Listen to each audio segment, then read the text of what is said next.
কি জানি, লাগলেও কিছু করার নেই। এই লও, ভাত খাওয়া হইলে ওষুধগুলো খাইয়ে নিও। নিহার দিকে একটা ব্যথার ট্যাবলেট আর একটা গ্যাস্ট্রিকের মেডিসিন এগিয়ে দিয়ে বলল ঋতু। নিহা হালকা হেসে বলল, আরে তুমি আবার এসব আনতে গেলে কেন? এমনি ঠিক হয়ে যেত। আর তাছাড়া বিকেলেই তো খেলাম মেডিসিন। তারপরেও এখন আবার খেতে হবে। এত আঘাত নিয়ে তুমি রাতে ঘুমাও কিভাবে? জ্বর আসে না তোমার? আরে না, জ্বর আসবে কেন? আমার ঘুম আসলে খবরই থাকে না। এর জন্যই তুমি বুঝতে পারো না, তোমার হয়তো রাতে জ্বর আসে।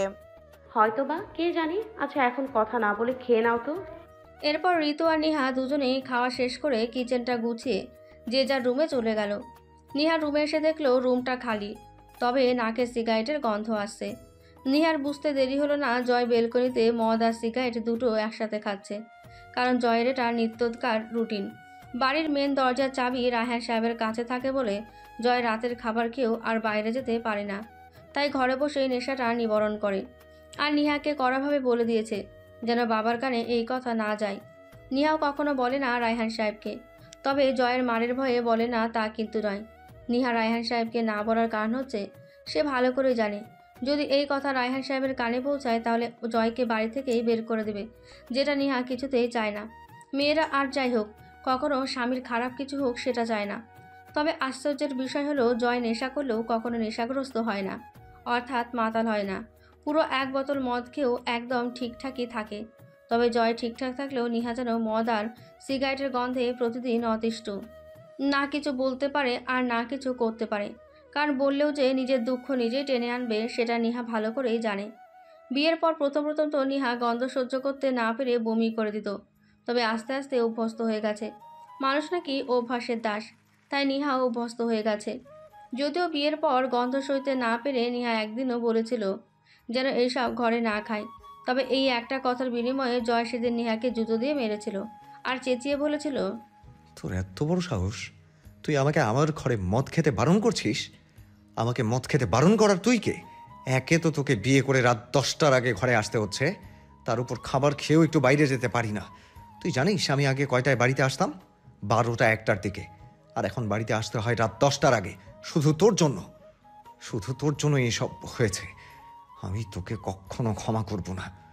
আমি ঘরে বসেই মদ খাবো।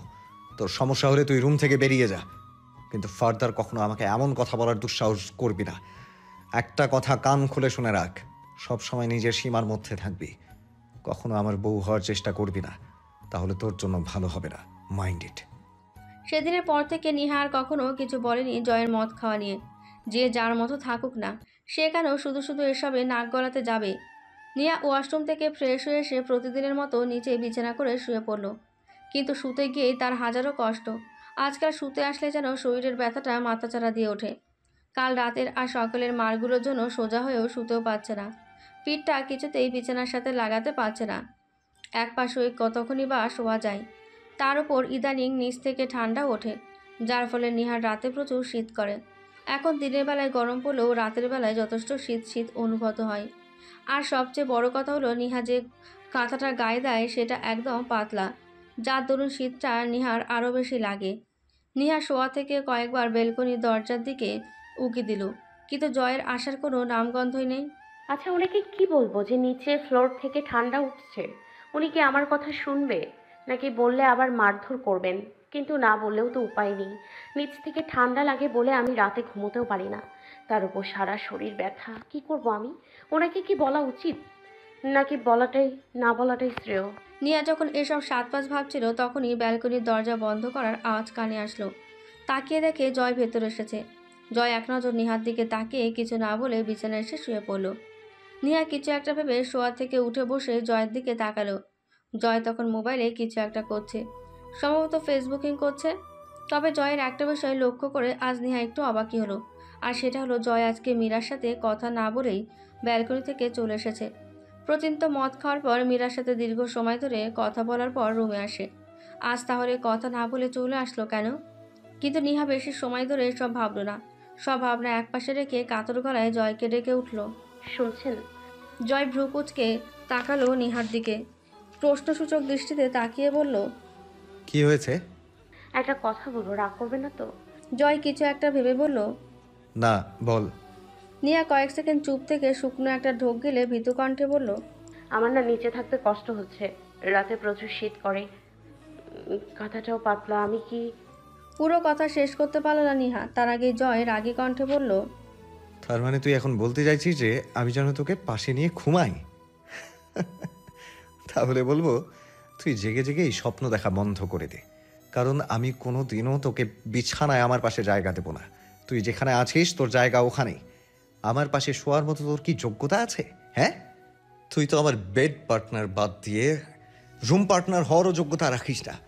তাহলে তুই কি করে ভাবলি যে আমি তোকে আমার পাশে বিছানায় জায়গা দেব? যেখানে আছিস সেখানেই থাক। শীত পড়ছে বলে মিথ্যা নাটক করিস না। কোনো শীত টীত পড়ছে না। শীত আসলে তোর জন্য একার আসবে না, আমাদের জন্য আসতো। কই, আমার তো কোনো শীত লাগছে না। চত্ব সব নাটকবাজ। এত চলে যেতে বলি, চলে তো যাই না, উল্টো সবসময় দেখবো চোখের সামনে এসে ঘ্যানোর ঘ্যানোর করছে। কথাগুলো বলে জয় ওপাশ ফিরে শুয়ে পড়ল। আর নিহা সেভাবেই থ হয়ে বসে জয়ের দিকে তাকিয়ে রইল। তারপর হঠাৎই টুপ করে দুফোঁটা জল চোখের কোণ বেয়ে গড়িয়ে পড়ল।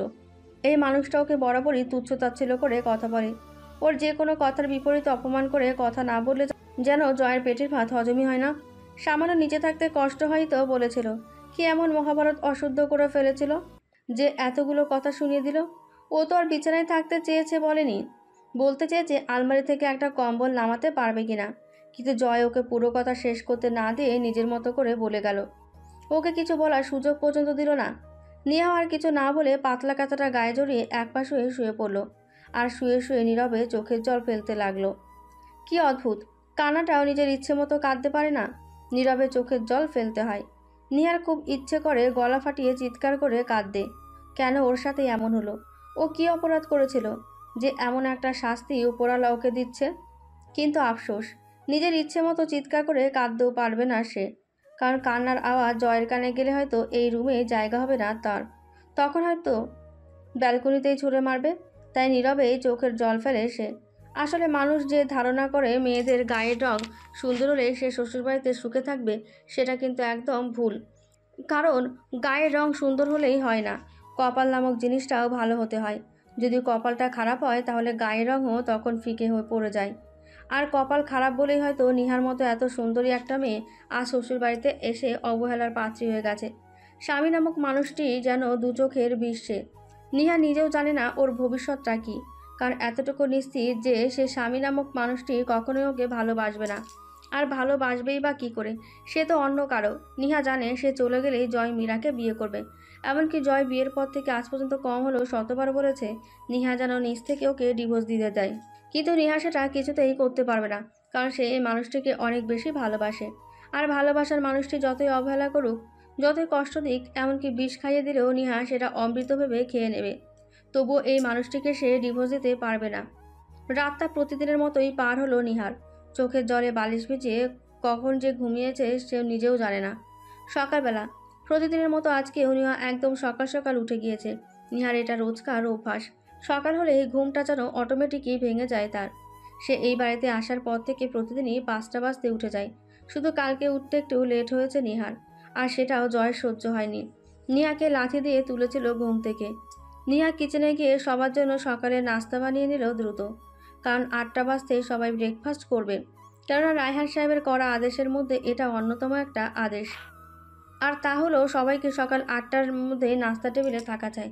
তাই সবাই রায়হান সাহেবের ভয়ে 8টা বাজার আগেই নাস্তার টেবিলে এসে হাজির থাকে।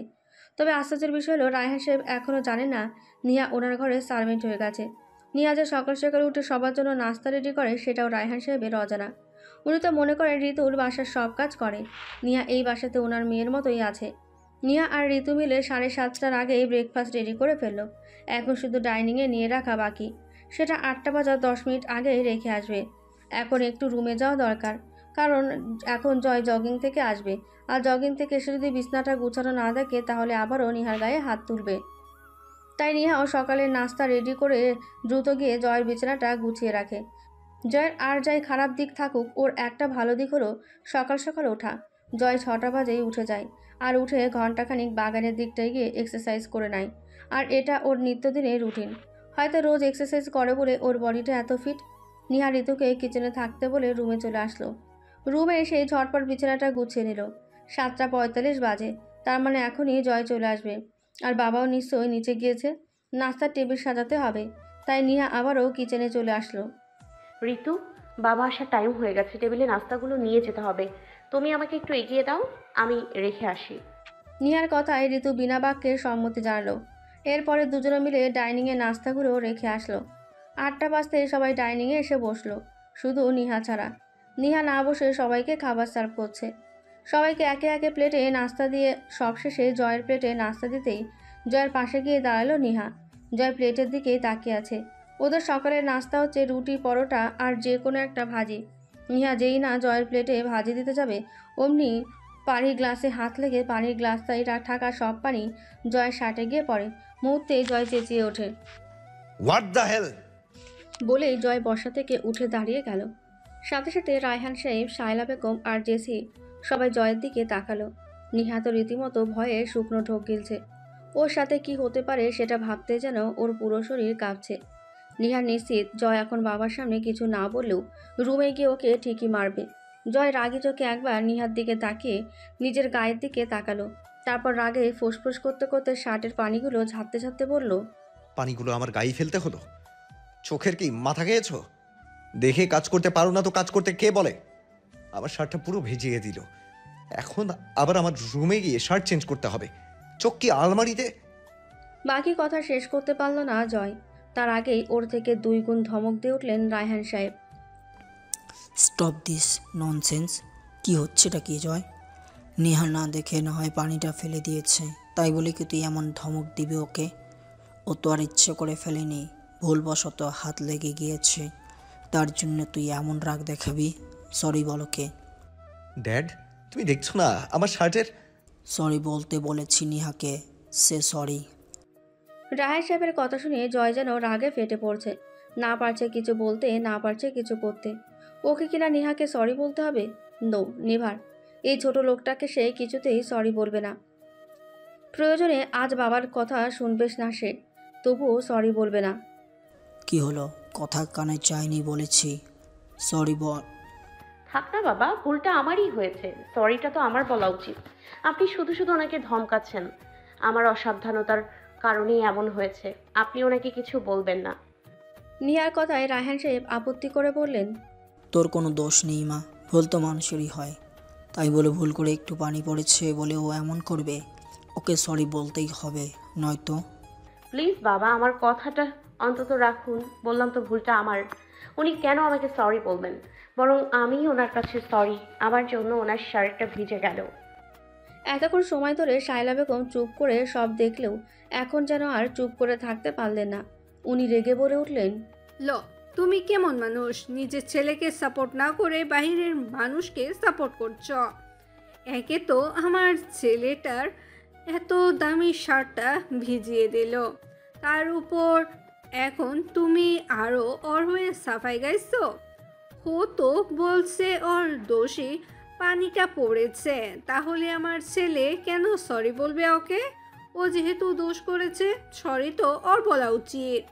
কথাগুলো বলে শায়লা বেগম এবার রাগি চোখে নিহার দিকে তাকালেন। কি হলো, তুমি এখনো দাঁড়িয়ে আছো কেন? সরি বলো জয়কে। সরি বলবে বলবে বলছো, কিন্তু সরি শব্দটা তো এখনো পর্যন্ত মুখ দিয়ে বের হলো না। তাড়াতাড়ি সরি বলো আমার ছেলেকে। শায়লা। রায়হান সাহেবের ধমককে উপেক্ষা করে শায়লা বেগম বললেন, এমন ধমক দেওয়ার কি আছে? আমি তো জাস্ট সরি বলতে বলেছি, পায়ে তো আর ধরতে বলছি না। কি হলো, সরি বলো। শাশুড়ির কথায় নিহা এবার জয়ের দিকে তাকিয়ে সরি বলতেই যাবে, তার আগেই জয় হেসে বলে উঠল, মম, তুমি শুধু শুধু রাগ করছো। দোষটা আসলে আমারই। ড্যাড ঠিকই বলেছে, আমার এমন রাগ করা উচিত হয়নি। Neha, I am sorry. আমার আসলে এমন ধমক দিয়ে কথা বলা উচিত হয়নি। জয়ের সরি বলা দেখে রায়হান সাহেব খুশি হলেও শায়লা বেগম আর জেসির চোখ থেকে যেন কোটর বেরিয়ে আসার উপক্রম। জয় এসব কী করছে? ও কিনা এই গেও মেয়েটাকে সরি বলছে। শায়লা বেগম আর জেসির যেন এটা হজম হলো না। মা মেয়ে দুজনে যত দ্রুত সম্ভব কোনো মতে খাওয়া শেষ করে রুমে চলে গেল। জয় বাঁকা হাসলো। মা আর বোন যে জয়ের সরি বলাটা হজম করতে পারেনি সেটা জয় ভালো করেই বুঝেছে। ওরা তো জানেও না জয় কোন ধাতুতে গড়া। রাহে সাহেব বেরিয়ে যেতেই জয় সিঁড়ি দিয়ে উঠতে শুরু করলো। আর যাওয়ার সময় নিহাকেও ডেকে গেল যেন রুমে আসে। নিহাও জানে জয় কেন ডাকছে তাকে। ওর যে আজ কপালে দুঃখ আছে সেটা ওর বুঝতে দেরি হলো না। তাই ঋতুকে টেবিলটা পরিষ্কার করতে বলে ভয়ে ভয়ে জয়ের পেছন পেছন যেতে লাগলো। নিহার হাত পা বরাবরের মতোই কাঁপছে। কে জানে জয় এখন কি করে ওর সাথে। আমি জানি এখন উনি আবার আমাকে মারবেন, কারণ আমার জন্য বাবা ওনাকে বকেছে, তার ওপর সবার সামনে সরি বলিয়েছে। আমাকে কি আর এমনি এমনি ছেড়ে দেবে? কেন যে তখন সাবধানে দেখে কাজ করলাম না, তখন সাবধানে কাজ করলে এখন আর এমন হতো না।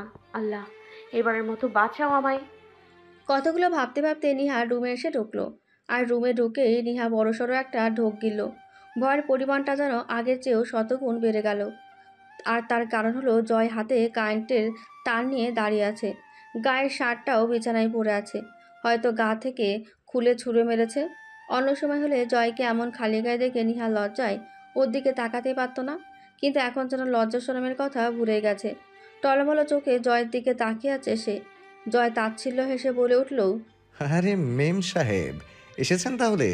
আমি তো আপনার জন্যই অপেক্ষা করছিলাম। বলতে বলতে জয় হাতে কারেন্টের তারটা পেঁচাতে পেঁচাতে বাঁকা হেসে নিহার দিকে এগিয়ে আসতে লাগলো। নিহার সারা শরীর কাঁপছে। জয় এখন কি করবে সেটা মনে করতে নিহার আত্মা শুকিয়ে যাচ্ছে। নিহার যেন এখনই কান্না আসছে ভয়ে। নিহা দিক বিদিক শূন্য হয়ে কি করবে বুঝতে না পেরে দৌড়ে গিয়ে জয়ের পায়ের কাছে বসে পড়ল। তারপর জয়ের পা জড়িয়ে ধরে কান্না মিশ্রিত কণ্ঠে বলল, প্লিজ আমাকে ক্ষমা করে দিন, আমার ভুল হয়ে গেছে, আর কখনো এমন হবে না। সব সময় সাবধানে কাজ করব, আর কখনো এমন ভুল হবে না।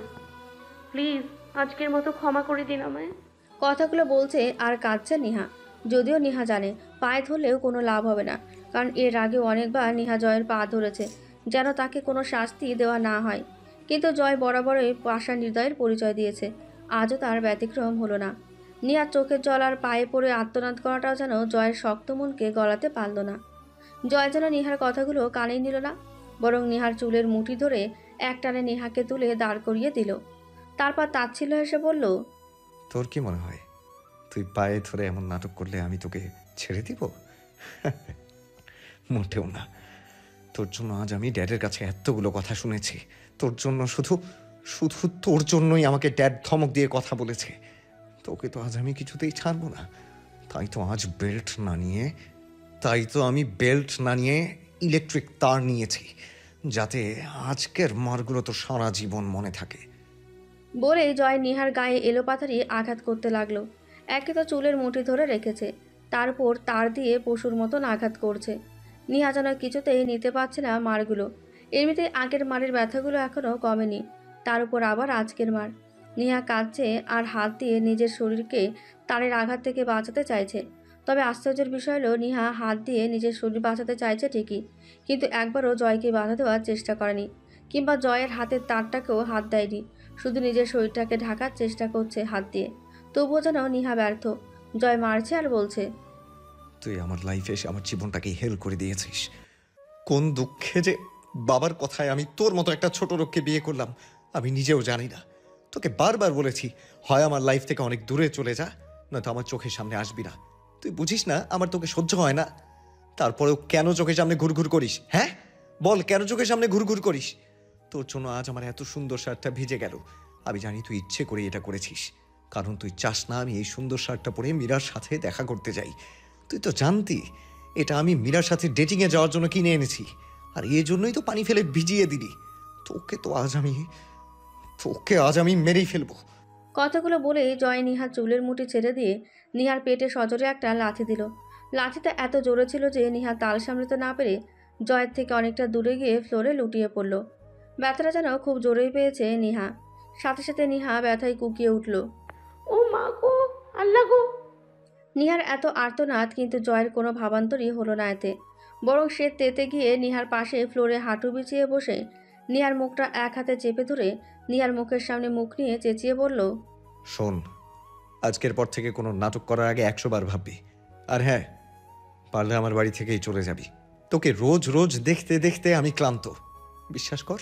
বিশ্বাস কর, তোর মুখটা আমার আর দেখতে ইচ্ছে করছে না। তুই কখন যে বুঝবি সেটা আল্লাহ মাবুদই জানে।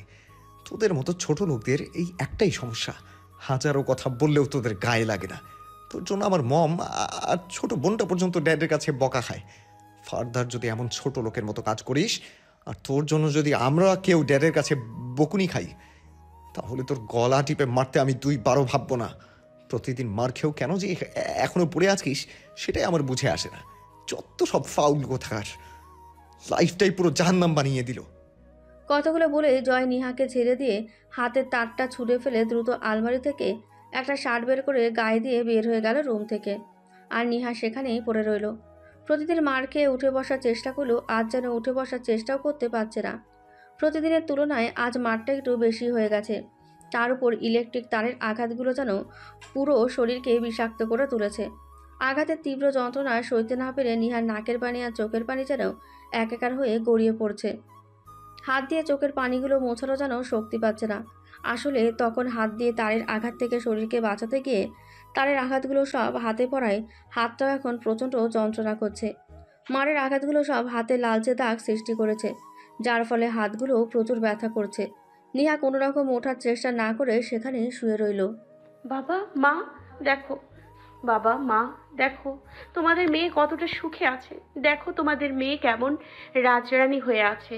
তোমরা তো সবসময় চেয়েছিলে তোমাদের মেয়েকে একটা রাজপুত্রের সাথে বিয়ে দেবে, আর দিয়েও ছিলে। তবে রাজপুত্রকে নয়, একটা অমানুষের সাথে বিয়ে দিয়েছো তোমাদের মেয়েকে, যার মধ্যে দয়া মায়া বলতে কিছুই নেই। তবে তোমাদের কোনো দোষ নেই, তোমরা তো আমার সুখের জন্যই সব করেছিলে। কিন্তু কে জানতো আমি অনেক বড় হতভাগী। দিনের পর দিন যেই মানুষটার এত অত্যাচার সহ্য করেও মানুষটাকে ভালোবেসে এসেছি, তার মনে আমার জন্য একটুও দয়া মায়া নেই। আজ আমি বুঝতে পেরে গেছি, আমি শুধু মরীচিকার পিছনেই ছুটছি। ভালোবাসা সে তো দুর্লভ বস্তু। ঋতু খাবার টেবিলটা গুছিয়ে কিচেনে গিয়ে আরও কিছু টুকটাক কাজ করার পরও যখন দেখলো নিহা আসছে না, তখন ঋতুর মনে খটকা লাগলো। জয় তো ওকে রুমে ডেকে নিয়ে গিয়েছিল। ঋতুর মনে অজানা একটা ভয় ঢুকলো। দ্রুত কিচেন থেকে বেরিয়ে নিহার রুমের দিকে হাঁটা ধরলো। তার আর মনে মনে ভাবতে লাগলো, নিহা ভাবি এখনো আসতেছে না কেন? ছোট সাহেব তো সেই কখন চইলা গেছে, না জানি আবারও মারছে কিনা। নয়তো ভাবি তো এতক্ষণ রুমে বইসা থাকতো না, এতক্ষণে খানা খাওয়ার জন্য নিচে নাইমা আসতো। আল্লাহ, নিহা ভাবি যেন ঠিক থাকে, নিহা ভাবির যেন কিচ্ছু না হয়। ঋতু মনে মনে এসব বলতে বলতে নিহার রুমে প্রবেশ করলো। আর রুমে ঢুকেই হা হয়ে গেল। নিহা ফ্লোরে পড়ে আছে। ঋতু ভাবি বলে দৌড়ে নিহার পাশে গিয়ে বসে পড়ল। ভাবি, ভাবি গো, কি হয়েছে তোমার? এইভাবে ফ্লোরে শুয়ে আছো কেন? আবারও ছোট সাহেব মারছে তোমায়, তাই না? আমি জানতাম এমন কিছুই হবে। উঠো ভাবি, আমি সাহায্য করতেছি তোমায়। আসো, বিছানায় গিয়া শুইবা। ঋতু, আমার শরীরটা অসাড় হয়ে আছে, উঠে বসার শক্তিটাও পাচ্ছি না। খুব কষ্ট হচ্ছে আমার, বিশ্বাস করো, খুব কষ্ট হচ্ছে আমার। আমি আর নিতে পারছি না এসব। আচ্ছা ঋতু, আমার একটা কথা রাখবে? কি কথা কও? আমি তোমার জন্য সব করতে পারবো। কও কি করতে হইব? আমার জন্য একটা বিষের বোতল এনে দিতে পারবা? আমি রোজ রোজ মারগুলো আর সইতে পারছি না। তুমি আমাকে এক বিষের বোতল এনে দাও। বিষ খেয়ে সবাইকে একেবারে মুক্ত করে দিই। আমি মরে গেলেই সবার ভালো হবে। আমি এসব কষ্ট সহ্য করতে পারছি না, সত্যি পারছি না। ভাবি, এসব তুমি কি কইতাছ? এমন কইতে নেই, খবরদার। এমন কথা আর কইও না, কইবা না। তুমি মরবে কেন? মেয়ে বলে কি পয়সা গেছো নাকি? এসব কথা আর যেন না শুনি। আসো, বিছানায় নিয়ে যাই তোমায়। না ঋতু, ওই বিছানাটা আমার জন্য না। বিছানায় শুলে আবারও রাতে মার খেতে হবে। তুমি এক কাজ করো, ওইখানে আলমারির পাশে একটা মাদুর আছে, ওইটা বিছিয়ে নিচে দাও। নিহার কথা শুনে ঋতু যা বোঝার বুঝে গেল। তাই আর কোনো প্রশ্ন না করে মাদুরটা বিছিয়ে দিয়ে নিহাকে ধরে মাদুরে শুয়ে দিল। তবে চিত হয়ে নয়, উপর হয়ে শুয়েছে নিহা, কারণ তারের আঘাতগুলো পিঠে প্রচণ্ড পীড়া দিচ্ছে। চিত হয়ে শুলে তো আরও বেশি ব্যথা করবে। তুমি এভাবেই থাকো, আমি মুভ লই আইতাছি। বলে ঋতু রুম থেকে বেরিয়ে গেল। নিহা কোনো রকম প্রত্যুত্তর না করে সেভাবেই শুয়ে রইল। একটু পরেই ঋতু মুভ নিয়ে ফিরে আসলো। তারপর নিহার পাশে বসে পিঠ থেকে শাড়িটা সরিয়ে ব্লাউজের হুকগুলো সব খুলে ফেললো। আর সবগুলো হুক খুলতেই ঋতু আটকে উঠল। কারণ নিহার কোমর থেকে শুরু করে মাথার ঝুঁটি পর্যন্ত পুরো পিঠটাতে চিকন চিকন দাগ হয়ে আছে। ফর্সা পিঠটা যেন লাল কালচে হয়ে গেছে।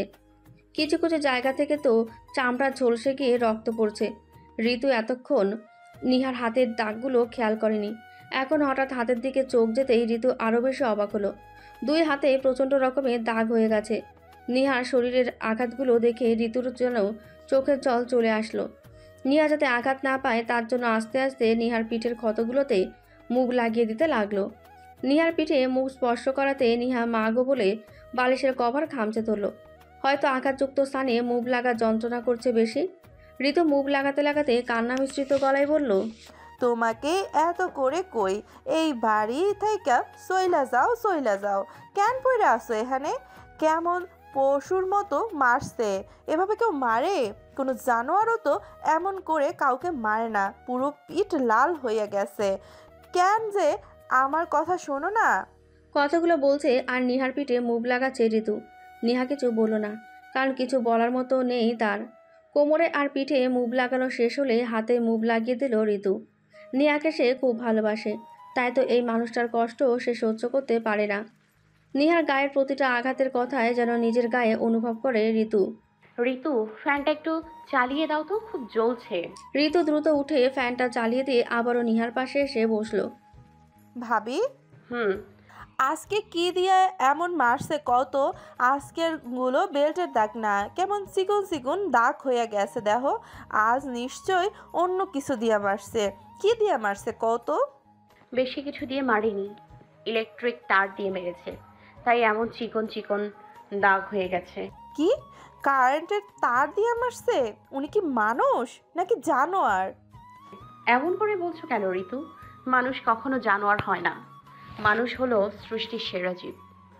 এমন করে বলতে নেই। আরে রাহো তো তোমার নীতি কথা। কারেন্টের তার দিয়ে কেউ মারে? কেউ বড় অপরাধ করলেও তো এমন করে মারে না। আর তুমি দোষ না করেও তোমাকে এমন করে মারলো। কোনো চোর ধরা পড়লেও তো এমন করে মারে না। তোমাকে কি করে এমনভাবে মারলো? ওই মীরা না টিরা, ওই সাতচন্নিটার জন্যই এমন করতেছে তোমার সাথে। নির্ঘাত সাতচন্নিটার কান ভারী করছে তোমার নামে, তাই তো রোজ রোজ এমন করে মারে। বাদ দাও এসব। তুমি নিশ্চয়ই এখনো না খেয়ে আছো, যাও গিয়ে খেয়ে নাও। আমার খাওয়ার কথা চিন্তা করতেছো? তুমিও তো কিছু খাও নাই এখন পর্যন্ত। তোমার জন্য খাবার নিয়ে আসি। না রে বোন, আমার কিছু খেতে ইচ্ছে করছে না এখন। তলপেটটায় ভীষণ ব্যথা করছে। তার মানে পেটেও মেরেছে?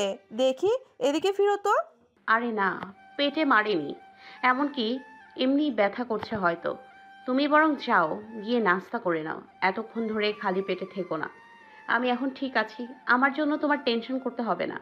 এহ, আমাকে খাইতে কইতাছে। নিজে খালি পেটে থাইকা আমাকে কইতাছে এতক্ষণ ধরে খালি পেটে থেকো না, তুমি শুয়ে থাকো, আমি তোমার জন্য সব খাবার নিয়ে আসতেছি।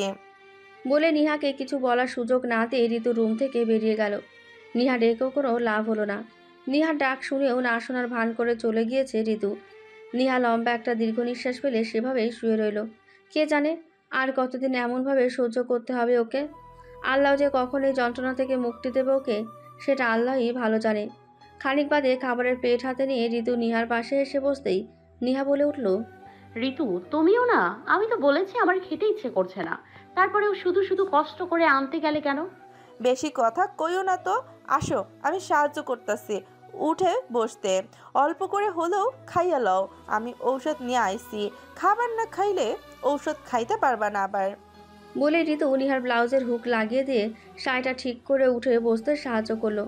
নিহাও জানে এখন ঋতুকে কিছু বললেও সে শুনবে না, আর তাই আর কোনো কথা না বাড়িয়ে ঋতুর সাহায্যে উঠে বসলো। নাস্তা করা শেষ হলে ঋতু নিহাকে ওষুধ খাইয়ে দিল। তারপর নিহাকে শুয়ে থাকতে বলে সে প্লেট নিয়ে চলে গেল। ঋতু চলে গেলে নিহা আবারও শুয়ে পড়ল। এতক্ষণ ঋতু ছিল বলে দাঁতে দাঁত চেপে পেটের ব্যথাটা সহ্য করলেও এখন যেন আর সহ্য করতে পারছে না নিহা। তলপেটটা চেপে ধরে ডুকরে কেঁদে উঠল সে। পেটের মধ্যে যেন সব কিছু দলা পাকিয়ে একসাথে হয়ে যাচ্ছে। আসলে জয় লাঠিতে এমনভাবে মেরেছিল যে সোজা তলপেটে গিয়ে লেগেছে, আর লাঠিটা এত জোরে ছিল যে নিহার মনে হলো লাঠিটা খেয়ে ওর পুরো শরীরের শক্তি মুহূর্তেই কমে গেছে। ঋতুকে তখন মিথ্যে বলার কারণ হচ্ছে নিহা জানে ঋতু পেটে লাঠি দেওয়ার ব্যাপারটা জানলে আরও বেশি উদ্বিগ্ন হয়ে পড়তো। তাই নিহা ইচ্ছে করে ওকে মিথ্যে বলেছে যে পেটে মারেনি। নিহা ঘন্টা দুয়েকের মতো শুয়ে থেকে যখন নিজেকে একটু ভালো ফিল করলো তখন আর শুয়ে থাকতে পারল না।